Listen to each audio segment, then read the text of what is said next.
अस्मद्गुरुसमारम्भां यतिशेखरमध्यमां लक्ष्मीवल्लभपर्यन्तां वन्दे गुरुपरम्पराम् ஆழ்வார்கள் வாழி அருளிச் செயல் வாழி தாழ்வாதுமில் குறவர்தாம் வாழி ஏழ்வாறுமுய்ய அவர்கள் உரைத்தவைகள்தாம் வாழி செய்யமறை தன்னுடனே சேர்ந்து அகலகில்லே நிறையுமென் அலர்மேல் மங்கை உரை மார்பா நிகரில் புகழாய் உலகம் உன்னுடையா என்னையாழ்வானே நிகரிலமரர் முனிக்கணங்கள் விரும்பும் திருவேங்கடத்தானே புகழொன்னில்லா வடியேன் உன்னடிக்கீழமர்ந்து புகுந்தேனே அகில புவன ஜன்மஸ்தேம பங்காதிலீலே வினத விவிதபூத உராதரக்ஷை கதீக்ஷே ஸ்ருதிசிரசி விதீப்தே பிரம்மணி ஸ்ரீனிவாசே பவது மம பரஸ்மின் சேமுழி பக்திரூபா श्रीमान वेंकटनाथार्य कवितार्किककेसरी वेदांताचार्यवर्यो मे सन्निधत्तां सदा हृदि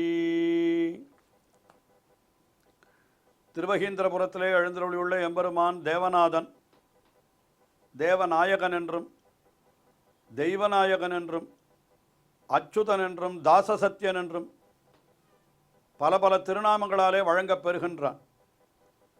அப்படிப்பட்ட இந்த எம்பெருமானை குறித்து 2 ஸ்தோத்திரங்களை அருளி செய்துள்ளார் வேதாந்த தேசிகன். அதிலே ஒன்றுதான் பிராகிருத பாஷையிலே அருளி செய்யப்பட்ட அச்சுத சதகம் என்கிற அற்புதமான ஸ்தோத்திரம்.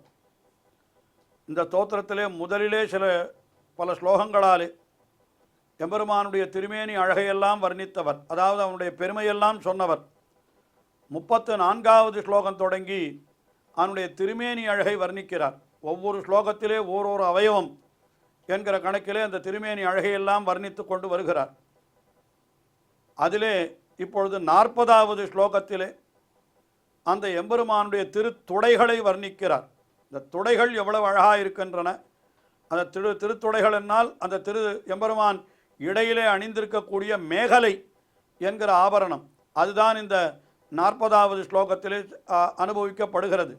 இந்த திருத்துடைகளுக்கும் மேலே அவன் அணிந்திருக்கக்கூடிய மேகலை என்கிற ஆபரணம், மணிமேகலா என்று சொல்லுவார்கள். அதாவது இடையிலே நடுப்பகுதியிலே அணியக்கூடிய ஆபரணம் அது. அதை வர்ணிக்கிறார் இந்த 40வது ஸ்லோகத்திலே.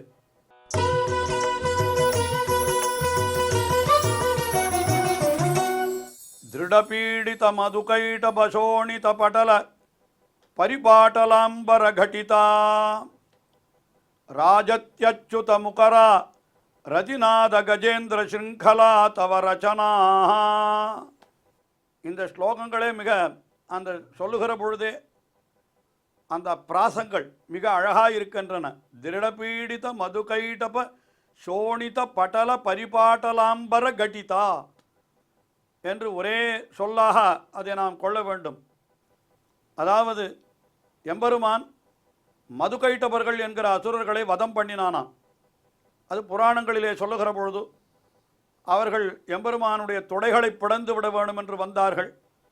அந்த துடைகளுக்கு நடுவிலேயே வைத்து அவர்களை நெருக்கி நெசுக்கி அவர்களை கொன்று விட்டான் என்று இப்படித்தான் சொல்லப்படுகிறது. திருத்துடைகளாலேயே வதம் பண்ணி விட்டான் எம்பெருமான் இந்த மது கைட்டபர் என்று அசுரர்கள் இருவர்.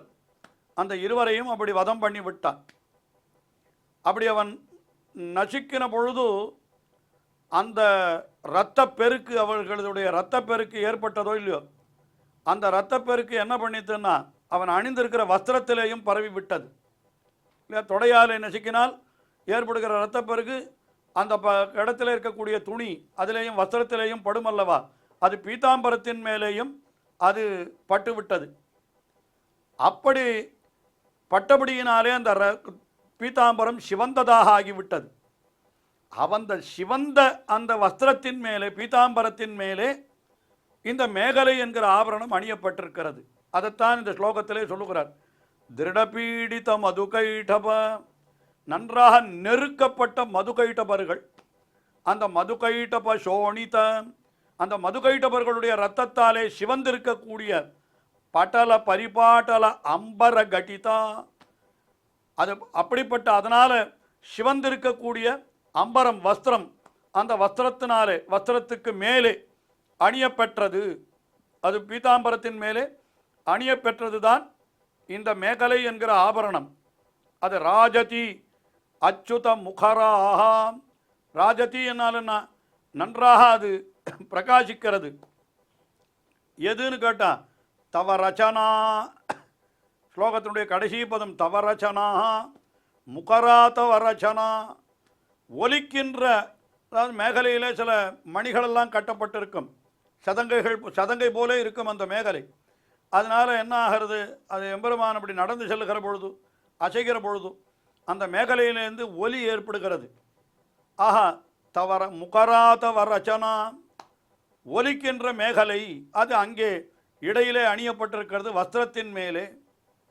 அந்த மேகலை பார்ப்பதற்கு எப்படி இருக்கிறது என்று ஒரு விஷயம் சொல்லுகிறார். என்ன சொல்லுகிறார்? ரதிநாத கஜேந்திர சிங்கலா. ரதிநாதன் என்னால் யாரை குறிக்கிறது? ரதி என்னால் மன்மதனுடைய மனைவிக்கு ரதி என்று பெயர். அதனால் ரதிநாதன் என்று சொன்னால் யாரை குறிக்கும்? அது மன்மதனையே குறிக்கும். அது ரதியினுடைய நாதன் மன்மதன். அவன் எப்படிப்பட்டவன்? அடக்க முடியாத யானை போன்றவன். ரதிநாத கஜேந்திர, கஜேந்திரன் யானை என்ன பண்ணும்? அதை யாரும் அடக்கவே முடியாது.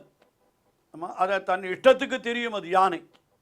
அந்த யானை போல இருக்கிறானா இந்த மன்மதன். ஒருத்தரும் அவனை கட்டுப்படுத்த முடியாதபடிக்கு எல்லா இடத்திலும் தன்னுடைய ஆணையை செலுத்தி கொண்டு எல்லாரையும் தன்னுடைய வலையிலே விழ வைத்து இந்த உலகத்திலே காமத்தை தூண்டி இப்படிப்பட்ட காரியத்தை பண்ணுகிறவன் மன்மதன் தான். அது யானை போலே என்றார்.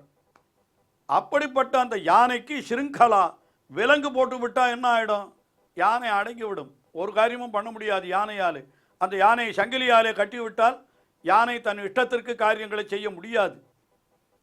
இந்த எம்பெருமான் இடையிலே அணிந்திருக்கக்கூடிய மேகலை இருக்கிறதே, அது அந்த மன்மதனாகிற யானைக்கு இடப்பட்ட ஒரு சங்கிலி போலே என்று சொல்கிறார். ரதிநாத கஜேந்திர ஸ்ருங்கலாதவ ரச்சனா, உன்னுடைய அந்த மேகலையானது ரதிநாதனான மன்மதனாகிற யானை, அந்த யானையை அடக்குகின்ற சங்கிலி போலே இருக்கிறது அப்படின்னு சொன்னார். அப்படின்னா என்ன கருத்து? என்னால் அந்த எம்பெருமானுடைய மேகலை என்கிற ஆபரணத்திலே நாம் ஈடுபட்டு விட்டோமானால் அதற்கு பிறகு உலக இன்பங்களிலே நாம் செல்ல வேண்டும் என்று நமக்கு நெஞ்சிலே எண்ணமே எழாது. எண்ணம் எழவில்லை என்றால் என்ன அர்த்தம்? மன்மதனை கட்டுப்படுத்தி விட்டோம் என்ற அர்த்தம். மன்மதன் தன் இஷ்டப்படி திரிந்தால் என்றோ நமக்கு உலக விஷயங்களிலே ஆசை ஏற்படுகிறது. ஆனால் இங்கே அப்படி அல்ல.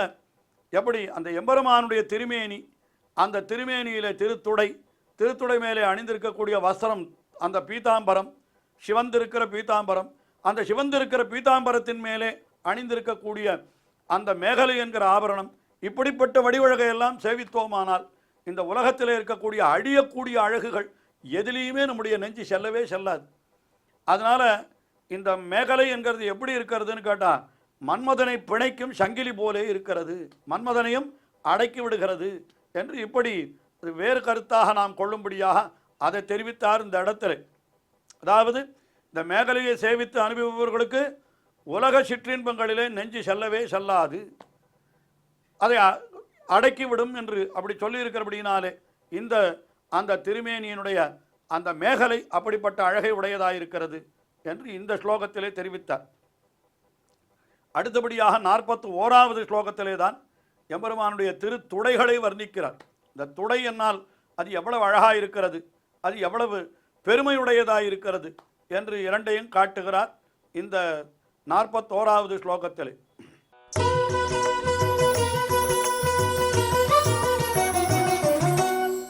தாசானாம் சத்ய திருஷ்யதே தானவ வீராணாம் தீர்க்கநித்ராசயனம் தவோதரஸ்திதிரிபுவன பிரசாதஸ்தம்ப சச்சாயம் ஊருயுகம். தாசானாம் சத்யே என்கிறார். எம்பெருமான் எப்படிப்பட்டவன்? அடியவர்க்கு மெய்யன். அது அடிக்கடி அந்த சப்தத்தை தாச சத்யன் என்று பெயர். தாசானாம் சத்யன், அடியவர்களுக்கு மெய்யன் என்று அந்த அவனுடைய திருநாமத்தை அடிக்கடி சொல்லுகிறார். ஒவ்வொரு ஸ்லோகத்திலேயும் அவனுடைய திருநாமத்தை அவனை தாச சத்ய என்பார், பக்த சத்ய என்பார், அச்சுத என்பார். இப்படி இந்த ஸ்லோகத்திலே தாசானாம் சத்ய என்று சொன்னார்.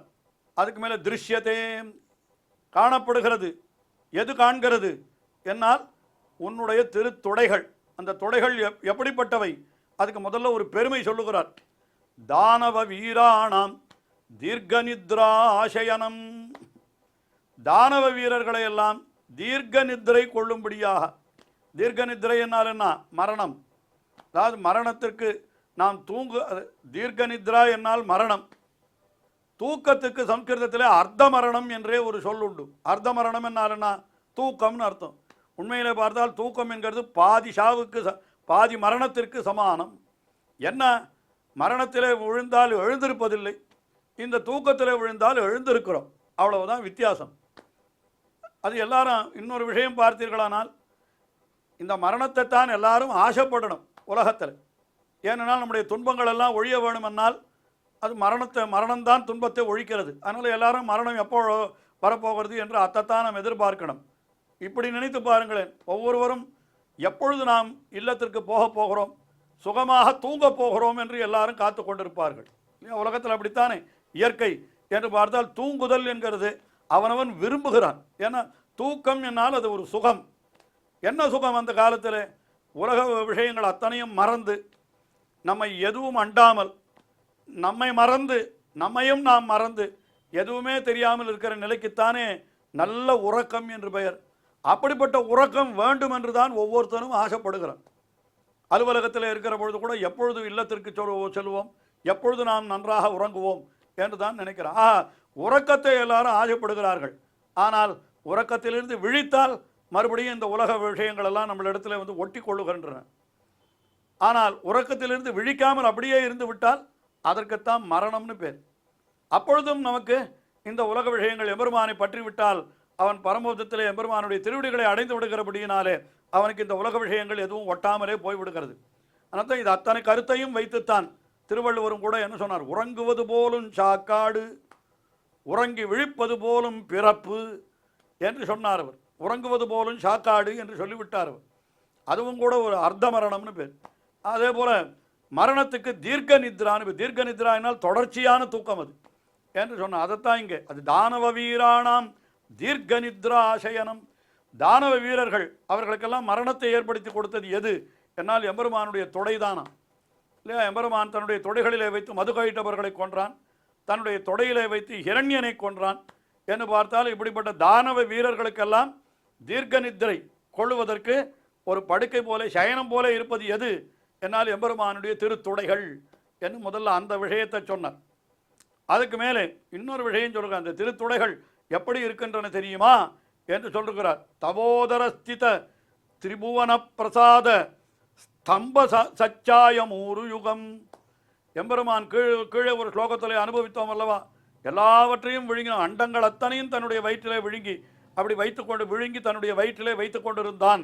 உலகமுண்ட பெருவாயா என்று சொல்லும்படியாக அனைத்துலகங்களையும் விழுங்கினான். ஒரு பொருள் புறப்பாடின்றி முழுவதும் அகப்பட கறந்து ஓர் ஆளிலைச் சேர்ந்த எம் பெருமா மாயன் என்றெல்லாம் நம்மாழ்வார் அனுபவிக்கிறார் இந்த சரித்திரத்தை. அப்படி எல்லா வத்துக்களையும் விழுங்கி தன்னுடைய வயிற்றுக்குள்ளே வைத்து கொண்டிருந்தான் அல்லவா? அப்பொழுது அந்த மூலகங்களாகிற மாளிகைகளும் எங்கே இருந்தன அப்படின்னு கேட்டா, திரிபுவன உதரஸ்தித திரிபுவனம். உதரத்துக்குள்ளே அந்த மூலகங்கள் இருந்தன. இந்த மூலகங்களும் ஒரு பெரிய மாளிகை போலேன்னு வைத்துக்கொள்வோம். உதாரணத்திற்கு சொல்லுகிறார், திரிபுவன பிரசாத. மூலகங்களும் மாளிகை போலே என்னால் அந்த மாளிகைகளுக்கு தாங்குவதற்கு கம்பங்கள் வேணுமோ இல்லையோ, அதுதான் இந்த திருத்துடைகள் என்று சொல்லுகிறார். ஸ்தம்பசச்சாயம், திரிபுவன பிரசாத ஸ்தம்பசச்சாயம். மூலகங்களுக்கும் மூலங்காகிற மாளிகைகளுக்கு தூண்கள் போல இருக்கின்றன இந்த திருத்துடைகள், எம்பெருமானுடைய திருத்துடைகள். எம்பெருமானுடைய வயிற்றிலே தானே மூலகங்கள் இருக்கின்றன. அப்போ வயிற்றுக்கு கீழே இருக்கக்கூடிய அந்த திருத்துடைகள் அந்த வயிற்றிலே இருக்கக்கூடிய மாளிகைகளாகன, அதாவது அந்த உலகங்களுக்கு கம்பங்கள் போலே தாங்குகின்ற தூண்களைப் போல இருக்கின்றன என்று இந்த ஸ்லோகத்திலே அப்படி எம்பெருமானுடைய அந்த திருத்துடைகளை அனுபவித்தார். தொடர்ந்து அவருடைய ஸ்லோகங்களை அனுபவிப்போம். ஸ்ரீயக்காந்தாய கல்யாண நிதயே நிதயேர்த்தினாம் ஸ்ரீவேங்கட நிவாசாய ஸ்ரீனிவாசாய மங்களம். ஸ்ரீமத் சுந்தர ஜாமா திருமுனிமானசவாசினே சர்வலோக நிவாசாய ஸ்ரீனிவாசாய மங்களம்.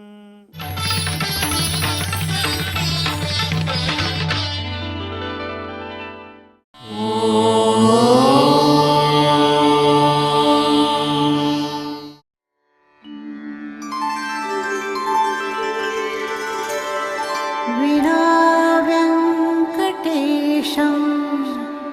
ननाथो ननाथः सदा वेङ्कटेशं स्मरामि स्मरामि। हरे वेङ्कटेश प्रसीद प्रसीद। प्रियं वेङ्कटेश प्रयच्छ प्रयच्छ।